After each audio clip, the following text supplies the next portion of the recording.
গেলে যাওয়ার পরে দেখি মন মধ্যে কিছু নাই। লাউলি বড়া যত সুস্বাদু হোক না কেন, খাবার কেমন না হলে ভালো লাগে, কিন্তু স্বাদ তাকে একটু বুঝতেও দেয় নাই।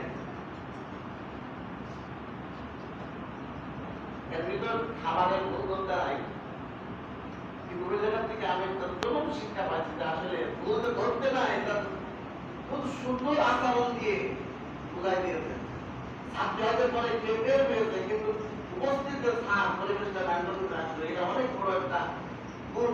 এটাই ইবাদত, এই জন্য বাধা না থাকে। 3 নম্বর, এক মুমিন আর এক মুমিনের মধ্যে হক। 3 নম্বর হচ্ছে যদি কেউ উপদেশ দেয় তাহলে উপদেশ গ্রহণ করা। দুটো কথা বলছে, সেটা অন্য সুযোগ তাকে সমাধান করে দেন, তার উপদেশগুলো গ্রহণ করেন। কিন্তু যদি আপনি বুঝতেও পারেন তার উপদেশ ভুল হচ্ছে, তার পরিবেশ সৃষ্টি করে তার সাথে সুন্দরভাবে সরাসরি মুখের উপর প্রত্যাখ্যান না করে তার মনে কষ্ট না দিয়ে তার ভুল সংশোধন করা, আর যদি সঠিক হয় সেটা পূরণ করা। 4 নম্বর, এক মুমিন আর এক মুমিনের মধ্যে হক। হাসি দিলে হাসির উত্তর দেওয়া। হাসি দিলে আমরা বলি না আলহামদুলিল্লাহ, কি বলি? আলহামদুলিল্লাহ। কারণ হাসি দিলে আলহামদুলিল্লাহ আপনি কেন আদায় করবেন? হাসি দেওয়ার পরে আপনার মাথা সারা শরীর পাতলা হয়ে যায় না? আপনার দীর্ঘদিন হাসি না হয়ে অনেক মানুষ নাকের মধ্যে লাঠি দিয়ে হাসি তৈরি করে, ঠিক না? এই জন্য হাসি দিলে আপনার মাথা পরিষ্কার হয়, শরীর পাতলা হয়। এই জন্য আমাদেরকে আল্লাহ শুকরিয়া দেয় আলহামদুলিল্লাহ। আলহামদুলিল্লাহ শোনার সাথে সাথে উপস্থিত যারা থাকবে তারা বলবে আলহামদুলিল্লাহ, আলহামদুলিল্লাহ। এই উত্তর দেওয়া এটা মুমিনের হক। আপনার লাভ যে অসুস্থ হতে তার লাভ। আপনি যদি আপনার প্রতিবেশী, আপনার আমাদের মুসল্লি, আপনার আশেপাশের লোকজন, আপনার বাজারের ব্যবসা, অফিসের কলিগ যারাই হোক না কেন, যদি অসুস্থ হয়ে যায়, আপনি যদি পাশে দাঁড়িয়ে যান আর মাথা হাত ধরে দেবেন, ভাই কোনো সমস্যা নাই, আমরা তো বাসা আসি, কত বড় বড় মানুষ ভালো হয়ে যাচ্ছে, আর এটা আপনার কোনো কিছুই হয়নি, সে অর্থে ভালো হয়ে যাবে, ঠিক না? আর যারা সমাজের প্রতিনিধি আছে, যারা একটু কোনো মানুষ অসুস্থ হইলে আমরা সকলেই দেবো, বিশেষ করে এই শ্রেণীর মানুষগুলো কখনোই অসুস্থ ব্যক্তি একটা ভাত দেবেন না। ওষুধে যে কাজ হয় তার চাইতে বেশি কাজ হবে একটু আপনারা পাশে গেলে দেওয়া হয়, সেই জানে, ঠিক না? সে বারবার শেষ করতে দেয় মেম্বারশিপকে, আমি অসুস্থ হয়েছে হাসপাতালে এনে কি জানে, অমুক কি জানে, ঠিক না? তাহলে সেটা এখন আসেনি।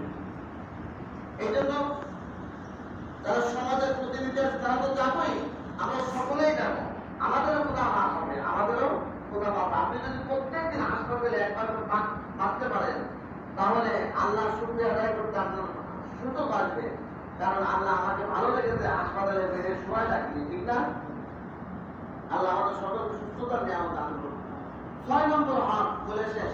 6 নম্বর হচ্ছে যদি কোনো ব্যক্তি মারা যায় তাহলে তার দাফন কাফনের শরীক হওয়া। দাফন কাফনের শরীক হয় না, সমাজে আলহামদুলিল্লাহ আছে, কাজ বন্ধ করে কেউ দাফন কাফনের শরীক হয়। আল্লাহ আমাদের সকলকে মৃত্যু পর্যন্ত এক মুমিন আর এক মুমিনের প্রতি, আমাদের সকলকে এক ভাই আর এক ভাইয়ের প্রতি সকল হক আদায় করার তৌফিক দান করুন। আমিন। ওয়া আখিরু দাওয়ানা আলহামদুলিল্লাহি রাব্বিল আলামিন।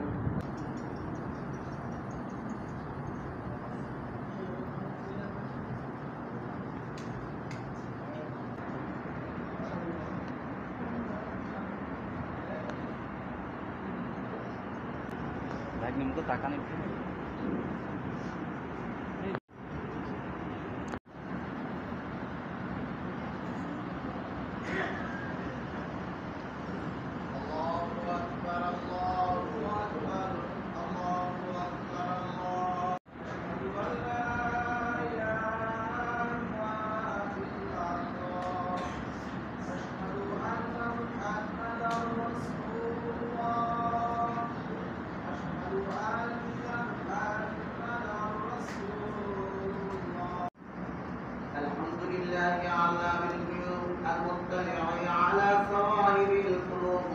الذي لا يقبل من الأعمال إلا ما أحب ووفى وخلص عن شوائب الرياء والشرك والصفاء.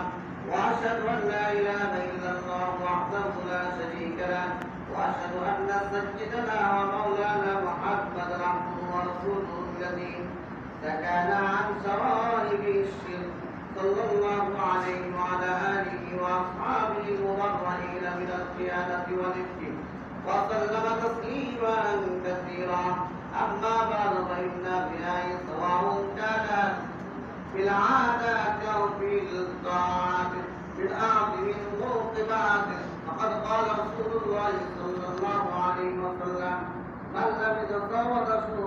في الدنيا أن أثبته الله توبة مظلمة يوم القيامة. وقال عليه الصلاة والسلام: بحسب امرئ من شركه أن يشارك إليه بأصابعه في دين أو دنيا إلا من أصابه الله.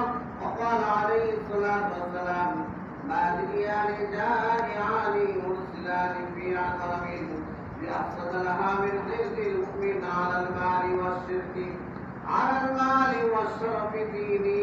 وقال عليه الصلاة والسلام: إن الله يحب الأبرار الأتقياء والأخفياء الذين قالوا لم يتقدروا وإن حضر لم يدعوا ولا بقربوا قلوبهم مصابيح الهدى يخرجون من كل غبراء مظلمة.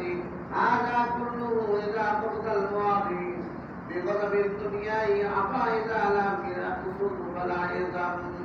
وقد قيل لرسول الله صلى الله عليه وسلم: رأيت الرجل يعمل العمل من خير ويحمد الناس عليه، وفي رواية ويحب الناس عليه.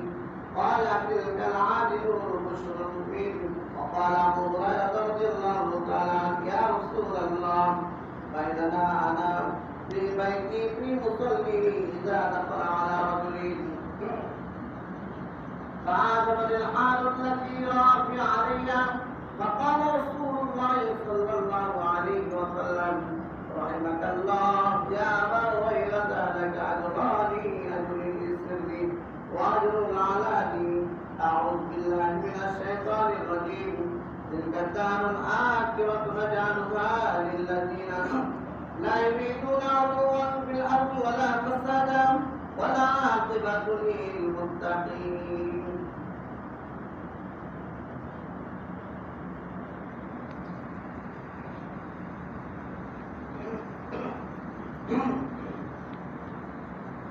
الحمد لله نستعينه ونستغفره ونعوذ بالله من شرور أنفسنا.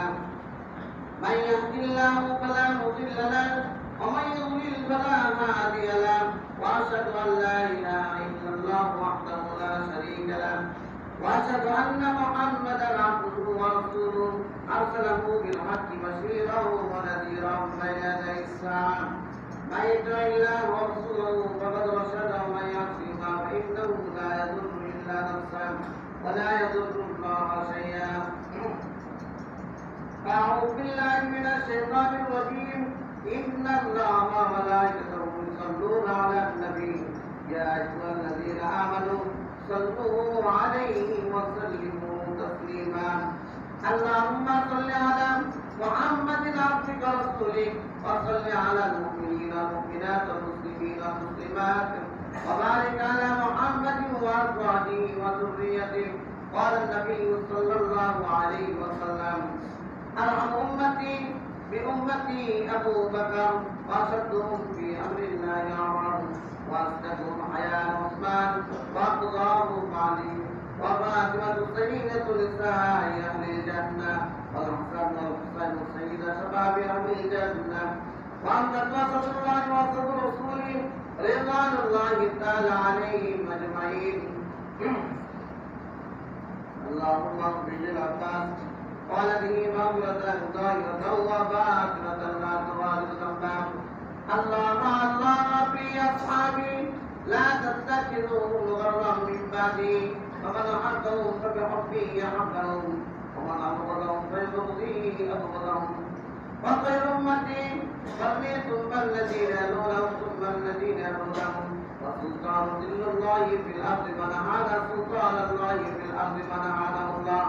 إن الله يأمر بالعدل والإحسان وإيتاء ذي القربى وينهى عن الفحشاء والمنكر والبغي يعظكم لعلكم تذكرون. فاذكروني أذكركم واشكروا لي ولا تكفرون.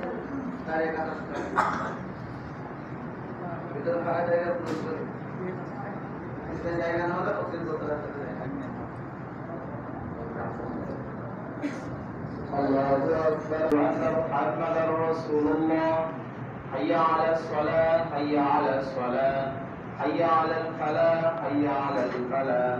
قد قامت الصلاة قد قامت الصلاة আল্লাহু আকবার, আল্লাহু আকবার, লা ইলাহা ইল্লাল্লাহ।